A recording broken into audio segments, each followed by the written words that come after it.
So the war on free speech is a part of this economic war. So we've shifted from, as you point out, China, which has the command and control, and we mandate that you do it this way, to America, where we give up our freedom for the ability to say, Domino's, send me a pizza, and have a listening device that delivers for convenience. Yes. So my friend Eric Davidson, he's the, we're partners together. He's the chief investment officer for Wells Fargo Private Bank. Really smart guy, neat guy.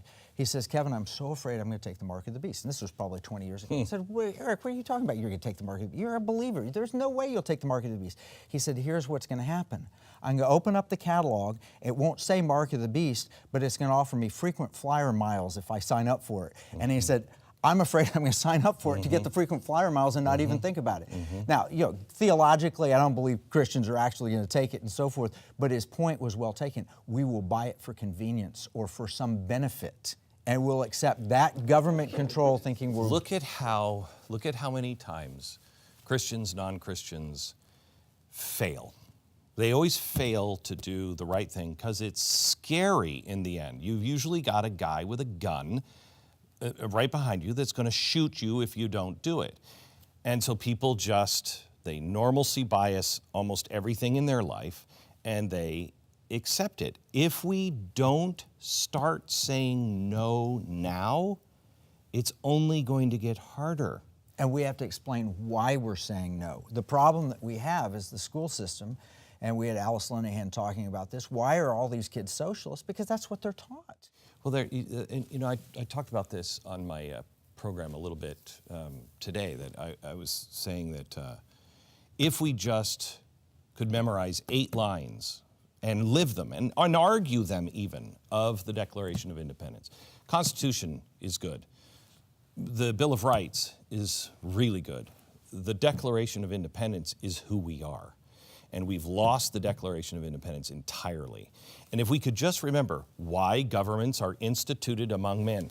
That's the mission statement. Yeah, the mission statement, why governments are instituted among men and where they derive their just powers. It changes everything, and it's the only country that has ever been this. Governments are instituted among men to protect rights, period.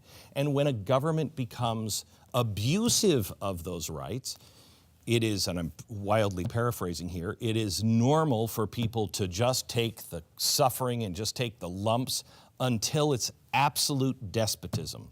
But when it gets there, it's not the people's right. It's their responsibility. It's their responsibility. And we are so short-sighted. We are looking for convenience. I have a guy on my show, Stu. He has a nest. Pat has a nest for his heating. And he said, it's just easier, blah, blah, blah. And I said, did you read this There's week? a microphone in there. Right, that they just forgot to tell you. How?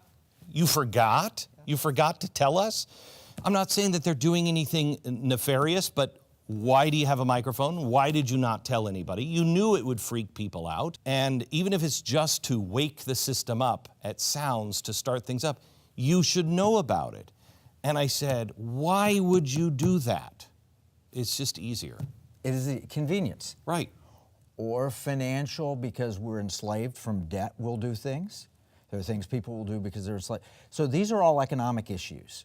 Ultimately, they're spiritual issues. We're in a spiritual war manifesting as an economic war. But the war that we're fighting every day, the war on free speech, is economic. It is Facebook is making money and they're doing this, and it's economic.